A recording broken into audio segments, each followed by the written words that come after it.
name is Trinity, and if you are here for my quarter 3 good, bad, and ugly. I always preface this video by saying I do not think any of my DNFs are technically ugly. I do not think any of the disappointments are bad books, but I think it's a funny title. So let's get into it, shall we, with my DNFs for quarter 3.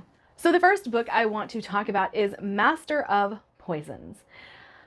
I went into a little bit of detail whenever I did my review for this book or did my wrap up with this book in it, but I have come to find that African folklore has a cadence to the way it's told. My brain doesn't process it well, don't enjoy that, and it makes it really difficult for me to read. So even though there could have been a great story here, I wouldn't know. I couldn't finish it because the African folklore cadence just doesn't gel with me. And so I ended up DNFing Master of Poisons. The second book that I DNF for quarter 3 would be For the Throne by Hannah Whitten. Again, in my wrap up, I went over this a little bit, but I don't like it whenever the second book in a duology kind of has a completely different feeling to the book, because I'm like, okay, well, this story I loved, this one I'm not so sure about. And so I set it down for a little bit, went back to it like a week or two later, tried to read it again, got quite a bit further, but I still felt that it wasn't the same vibes. It wasn't the same type of writing that I enjoyed. And the main character of the second book isn't quite as compelling as the main character of the first book. I really liked the woodsy atmosphere of the first book, and now we are dealing with like a shadow realm. And while I do think that Hannah Whitten's atmospheric writing lends to the atmosphere of the Shadowlands, it's just a completely different vibe. I have soft DNF'd this one. I will go back to it. I don't know when I will go back to it, but I want to give it some time. Maybe separate For the Wolf from For the Throne and go back to it whenever For the Wolf is not so fresh in my mind. That way, I'm not so concerned with this doesn't feel the same. And that's basically my DNF of For the Throne. The next one, Theft of Swords. So I was actually just on Discord with a couple of my friends talking about this, and I'm not the biggest fan of utilitarian writing. I think that I get why people who are fans of Brandon Sanderson really love Michael J. Sullivan. I'm not a fan of either writing style. So while Brandon Sanderson has like this great world building and these great characters and everything like that to throw at you, and the writing can kind of fall to the wayside, I'm not saying that either one of them is a bad writer. It's the writing style. It's the utilitarian writing style. I like more eloquent writing.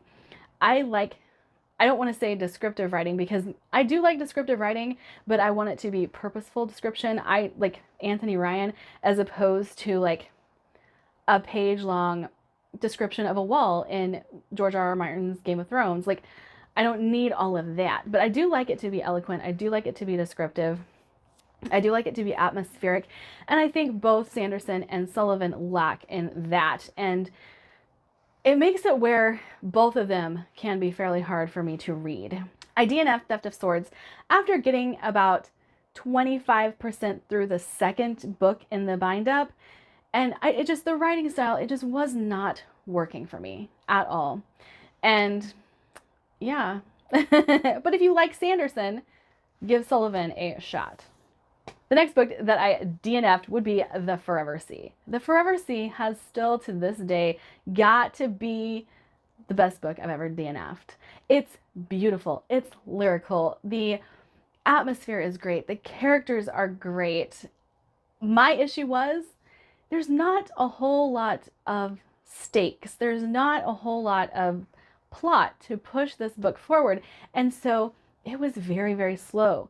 I am not a slow burn reader. I do not like that. We can go middle ground, but if you edge towards slow in any way, my brain says, la la la, la la la la, what's happening? You know, like, do we care? No, we don't. That's the answer. We don't care. If it gets too slow, I stop caring. But I like high stakes novels, and this one is pretty low stakes. It's just really beautiful writing. It's more about found family and stuff like that, and which is great for other people. Like if you like Becky Chambers, maybe you should try The Forever Sea, because not for me, not for me. Or Legends and Lattes. Like, I can give you tons of recommendations. The House on the Cerulean Sea. Like, I can give you all these recommendations, but I ain't gonna read them. I can tell you what doesn't work for me. And so if you like those types of books, give The Forever Sea a try. Okay, and last I have Prague by Arthur Phillips. So I read this book because I had chosen the lowest rated book on my TBR for Bookopoly, and it's the lowest rated book on my TBR for a reason, guys. I hated it. It's about millennials whining, pretty much. That's what the book is about. Elitism and the way people can be racist without meaning to be racist. No, I don't like it. I didn't like it. I don't want to talk about it. Can we just not? But I DNF'd it, and it's a book that I don't think anybody needs to read. Like, don't do it. Just don't do it. Okay, for my disappointments, the first book on this list is going to be What Moves the Dead.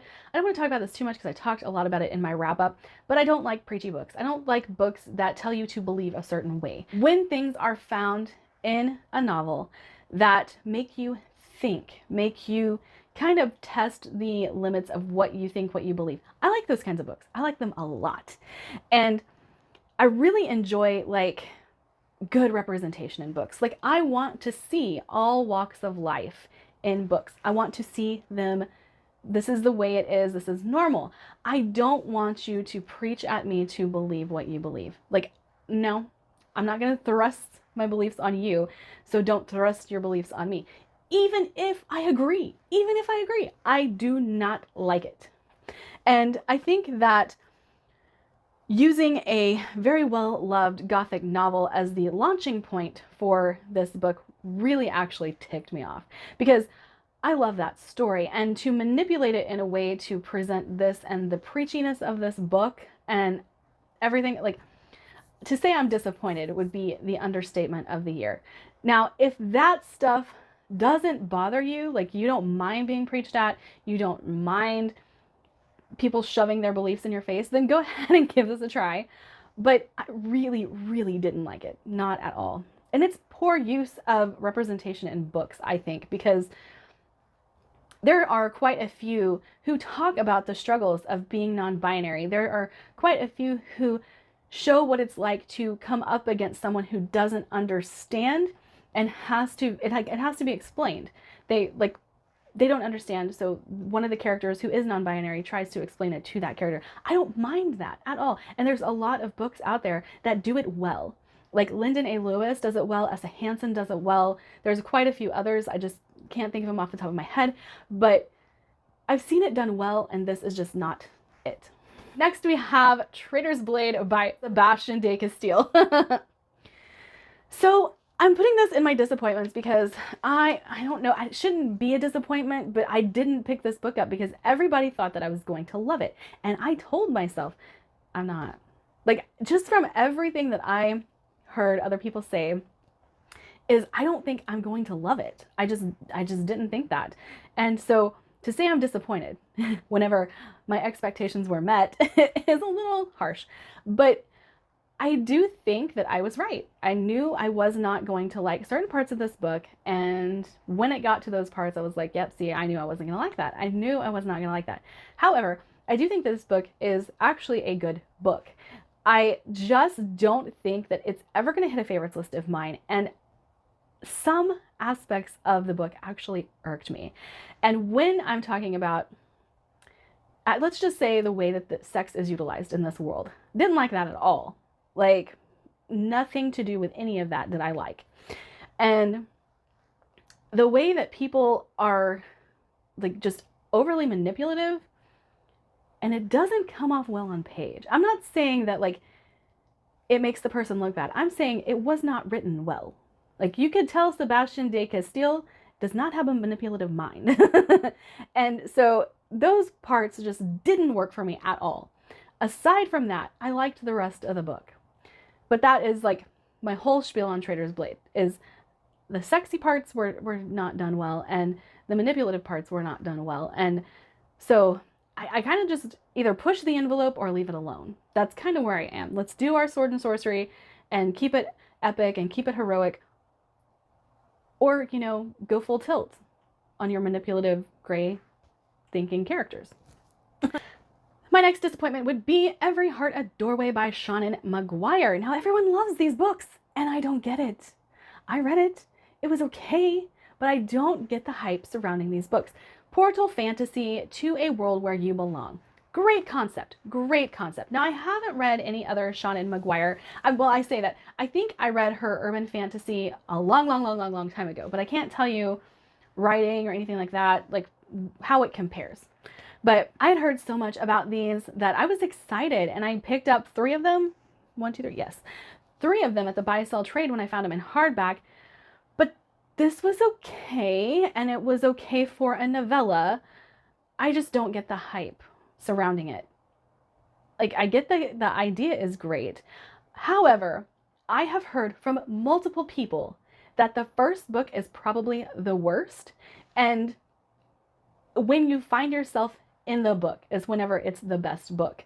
Like, they're all centered around different characters, and then when you find the one that you connect with personally, that they're very empowering and they're very like heartfelt, or you like, it's the one that you were meant to find. It was the world you were meant to find, that you were created for. Like, I get that concept. I get that the books themselves are giving us as readers an opportunity to do the same thing that these characters are doing and escaping into this portal fantasy. Totally get the concept. Totally get the concept. But that first book, I was really disappointed. It was okay. It was okay. Next on my list, it was actually a friend's favorite, and so I feel really bad not liking this, but it's another case of writing styles.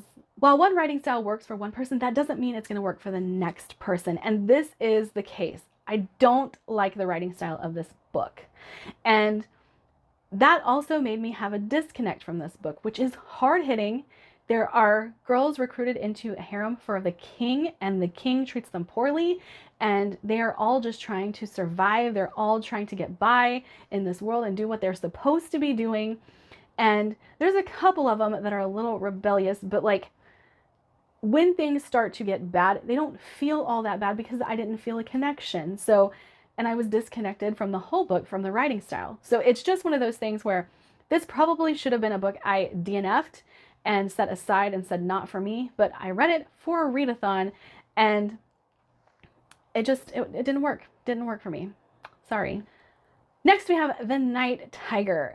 So I have been excited for this book for a while.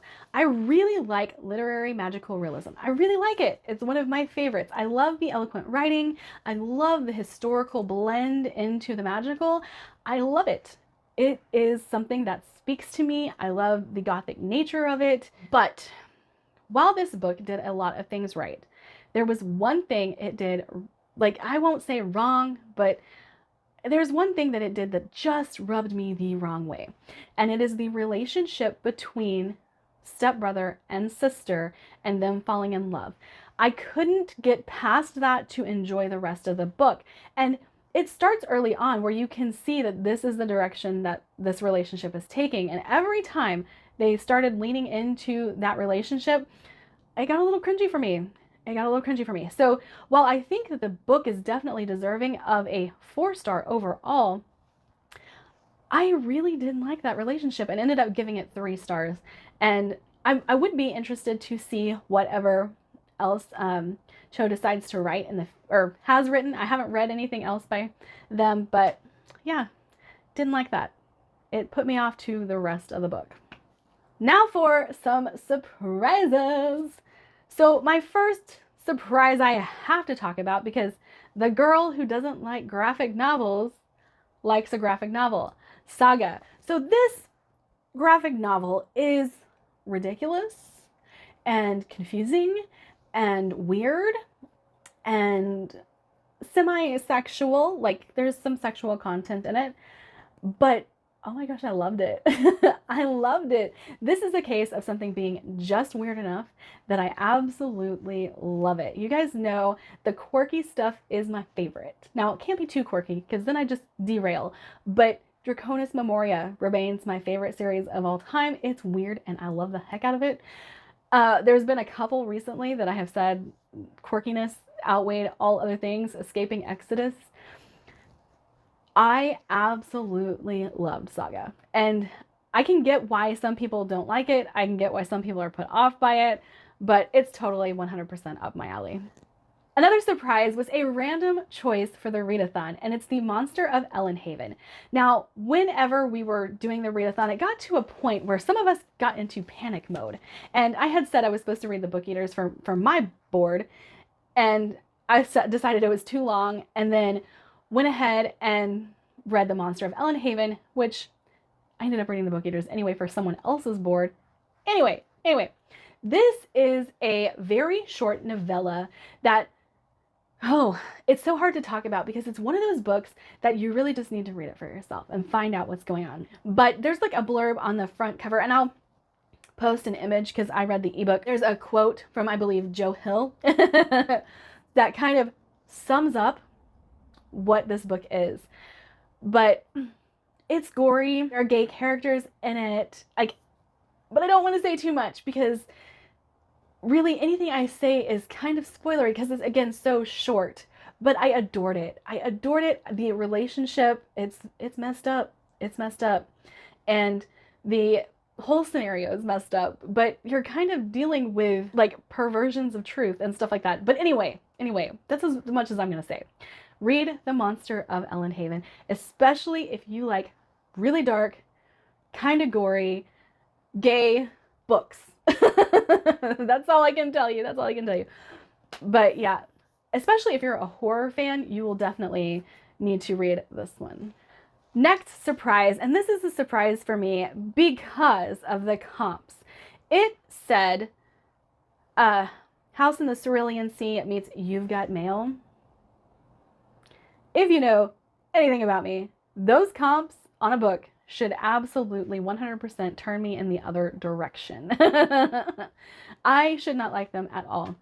However, this book was amazing. I loved it. Yes, we have enemies to lovers, which is a trope I do enjoy. But the great thing about this is we have an undertaker and a zombie hunter who don't like each other. And one of them ends up sending a like very heartfelt letter out into the universe. And the other one receives said letter unaddressed, unsigned, doesn't know who it came from. And the relationship between the two of them is ridiculous, fun, and such a great ride. But the rest of the book is so good. You have this company that the Undertakers themselves are fighting against because they're trying to take over. However, they've run most of the Undertakers out of town. And Mercy is doing what she can to make sure that her family legacy survives. And how she's doing this is relying on Hart to bring her the bodies of these corpses so they won't reanimate. And that's basically her job. That's what she does. But in this world, if someone dies, they are able to be reanimated by these spirits who have been left behind due to some catastrophic events.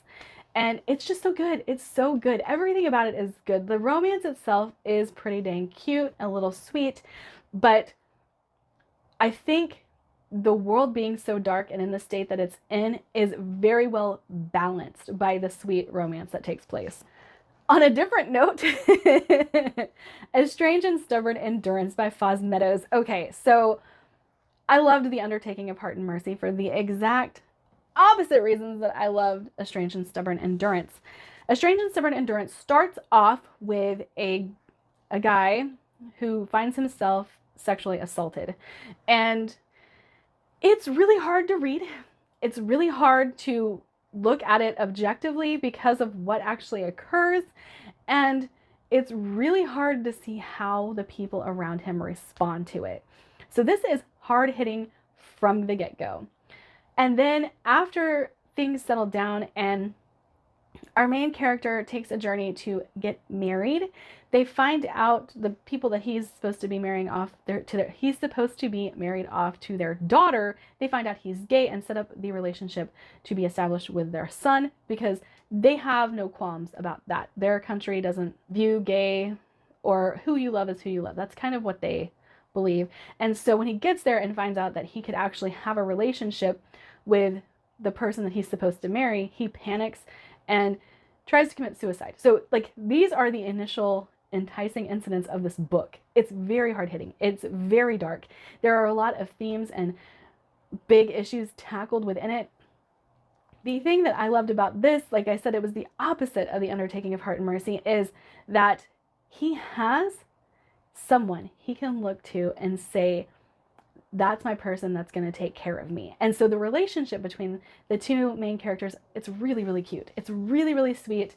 And, you know, I loved that even though our main character was severely traumatized, it was handled so well throughout the course of the book. And then we have huge political machinations going on in the background. Again, the reason I like these two books is the same and opposite of each other. But you know, the focus could have been solely on the romance in both of these books, but they weren't. And it made for a great read in both instances. Okay, so this quarter I had a lot of hits. And I'm going to go through them quickly so we're not sitting here for forever. But the Hacienda, I really love the Hacienda.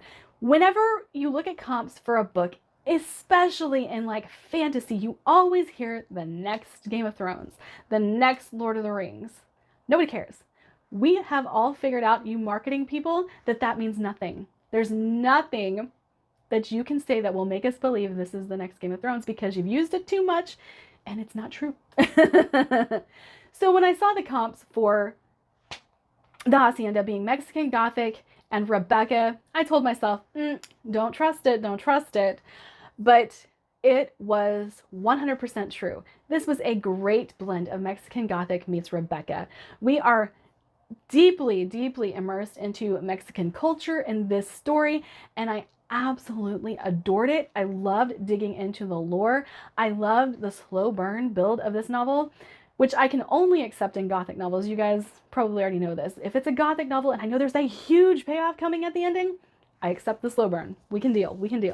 But the characters in this book were really, really intriguing to follow. While not all of them are good people, you really get a sense for why the comps for Mexican Gothic and Rebecca make a lot of sense. And I adored it. I absolutely adored it. Next would be a book I've already talked about in this video a little bit. Weird books that I absolutely love. Escaping Exodus. I loved this book so much. It's so dang weird. So we have a group of people who have colonized the inside of a space beast. And yes, that's exactly what it sounds like. Colonized the inside of a space beast. They live in the stomach, in the anus, in like all the heart. Like they live inside like a parasite. And it is amazing. It's amazing. I really loved the way everything was explained, like how they could survive inside this space beast for as long as they have, how they get it to function for them, how they created their own society within this space beast, and you know how all of the other colonies have survived in their own space beasts. But man, I just loved it. I loved it so much.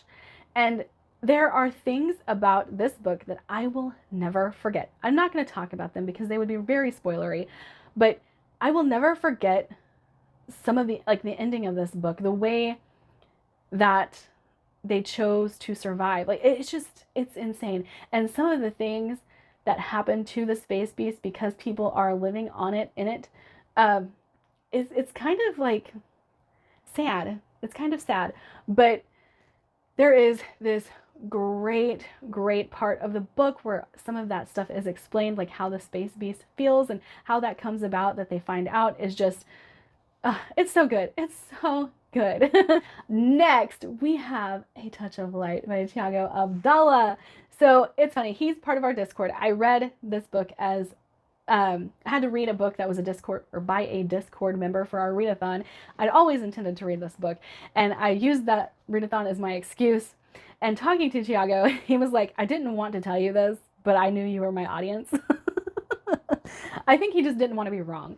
But no, 100%, I loved this book so much. I'm tempted to add this to my favorites list, even though I haven't read the rest of the series. I mean, the rest of the series isn't even written yet. Book 2 is, but you know, the rest of it is not. And there is something, and I'll go ahead and talk about this in tandem with The Martyr. So, as you guys know, Anthony Ryan is my absolute favorite author of all time.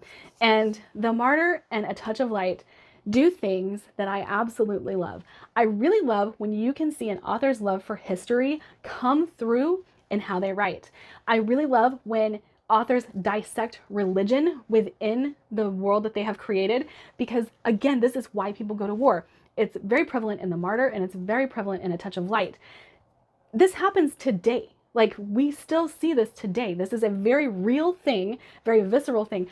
But you can see that they have studied history. They like history. That, like, this is something they've always wanted to explore within a book. And so I absolutely love that. Another thing that is very similar with The Martyr and A Touch of Light is no info dumping. Anthony Ryan has always been one of my favorite authors because he lacks the info dumps that a lot of fantasy authors tend to do. I was so happy to find that mirrored in A Touch of Light. A Touch of Light has been said, like, by a few other people, by a few reviewers, that it's confusing. And I see why, I do. But we are learning alongside the characters. So it is one of those books that you go on the journey with the character, and what the character doesn't know, you don't know. You're not privy to that information either. But when they find out, you find out, and it starts to build and make sense as the story goes on. And I adored it. I adored it so much. But I would say that I like A Touch of Light almost as much as I like The Martyr. And the only thing, like, separating the two, I just prefer Anthony Ryan's writing style a little bit more. But I can see A Touch of Light and that series becoming one of my top 5 favorites. I can see that happening. As long as, you know, this train keeps it going, I can definitely see that happening. Another 2 that I want to talk about in tandem would be A Dowry of Blood and The Book Eaters. The reason I want to talk about these 2 in tandem is they both take a very different look at what it means to be like a vampire type creature. I'm not saying that Sunyi Dean's characters are vampires, but they're vampiric. They're vampire-like. And I really loved that both of these books tackled what it is like to live in isolation. Coming out of COVID, you know, I imagine that we will see quite a few stories tackle isolation in more depth than what we have before. These 2 books prove to be in that vein, and what that looks like for the mental state of the characters involved. Also, both of these tackle what it's like to live up to someone else's expectations or under someone else's expectations. What it's like to be this and someone's expecting this. And so I really enjoyed delving into that with both of these books. And A Dowry of Blood is very centered on one woman's struggle to break away from an abusive relationship. Now, there's a lot of other things going on. There are more characters involved than just her and Dracula, but I really enjoyed how she went from the start and talked about how it started, how the relationship changed, how when this person was brought in, we had another shift, and how even though the main character felt isolated and felt like she couldn't live up to this standard, she kept trying. And so I really just love that about it, and it was so good. Definitely worth the read. There's so much more to it than just a vampire story, so I highly recommend people pick it up. And then in The Book Eaters, we have these creatures who devour stories, quite literally. They eat books. And that's how their brains develop. That's how they learn about the world. And now we have a character who has been fed nothing but fairy tales her whole life. But in doing so, she also has come to find that she doesn't like the way her world is set up anymore. And when she has to marry someone or be with someone, however they talk about this, to breed. When she has to breed, she does not want to be disconnected from her child, even though that is the social norm to have the child ripped away from them almost after birth. Like, they get a few years with them, but that's it. And then they ship them off and they go live with someone else as a proxy. But the mother-daughter, mother-son connection is never to be established. And when her son, they find out that there is something not quite right with him, she decides she's had enough and runs off with him into the mundane world. And on her journey from trying to escape from this Fae realm thing that she has escaped from, she also has to try and feed him. Now, he is not a book eater, he is a mind eater. This means that he is going to have to kill someone in order to survive. And his mother is not okay with it, but she'd rather kill someone else than kill her son. And so it's the struggle for how she deals with all of that in her own head, how she deals with running from the life that she's always known, how she deals with being other in the human realm. And it's so good. The theme of isolation is prevalent through both of these books. The theme of living up to someone else's standard is prevalent through both of these books, and I absolutely adored them both. The other that I have to talk about is one that I think is just so good. I started my live ship journey last year, the end of last year, and then I had a little bit of issues trying to get to the bigger books on my list, and be that mental or, you know, however that works out. But I finally read Ship of Destiny. Holy crap, that book is good. I did know that Robin Hobb put her characters through the ringer quite a bit, and I was warned about a very big part of Ship of Destiny. And there is a sexual assault that occurs, and it's hard-hitting and it's kind of in your face. But the way that it's handled is actually probably one of my favorite ways to have read sexual assault and what happens after. Like, I think that's probably one of my favorite ways I've ever seen it presented, handled, dealt with, all of that. And the repercussions were real. So, like, that it felt very visceral, very real from both sides, because both of the characters in Ship of Destiny, the one that commits the assault and the one who is assaulted, are POV characters. So you get to see it from both sides, and it was crazy. However, let's not let that overshadow the fact that Ship of Destiny is an absolute masterpiece. I loved the Mad Ship, I liked Ship of Magic, but Ship of Destiny brought it home. And I think that, well, it's definitely one of my favorites that I've ever read. It's probably in my top 5. And I will be releasing my new top 10 favorite fantasy series here very soon, because I've finished quite a few of the ones that I have wanted to finish, and I'm caught up on some of the series that I need to be caught up on, and am eagerly awaiting like the final book or the next installment of the book. And yeah, so I will be updating that, and I will let you know. Live Ship is definitely on there. All right, that is it for me today. Like, subscribe, do all the fun things, and I'll see you guys in my next video. Bye.